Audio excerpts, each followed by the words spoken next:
এই যে আপনারা যারা রান্নার টিউটোরিয়াল ইউটিউবে দেন, আপনাদের কাছে 3টা প্রশ্ন রেখে গেলাম।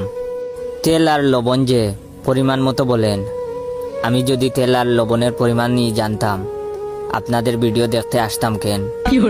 দ্বিতীয় প্রশ্ন, চুলায় সব বসায় দেওয়ার পর সিদ্ধ বা বাজি হওয়ার সময় আপনাদের গতকালকে রাত থেকে ভিজায় রাখা মুগ ডাল, 3 ঘন্টা আগে থেকে ম্যারিনেট করা আলু, টক দই কেন বাইর করেন?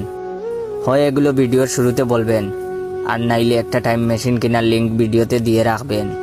তৃতীয় প্রশ্ন, ভিডিওর টাইটেল সহজ রেসিপি লিখে কেওড়ার জল, বারিস্তার সাথে ব্লেন্ড করা টক দই, কাসুন্দি, হিমালয়ান সল্ট, উত্তর মেরুর বরফ, মঙ্গল গ্রহের মাটি, এসব কেন যোগ করতে থাকেন? যার যার মনে আমার মতো একই প্রশ্ন, তারা অবশ্যই আমার এই ভিডিওতে লাইক, কমেন্ট, কপি লিঙ্ক করে দিবেন। ধন্যবাদ।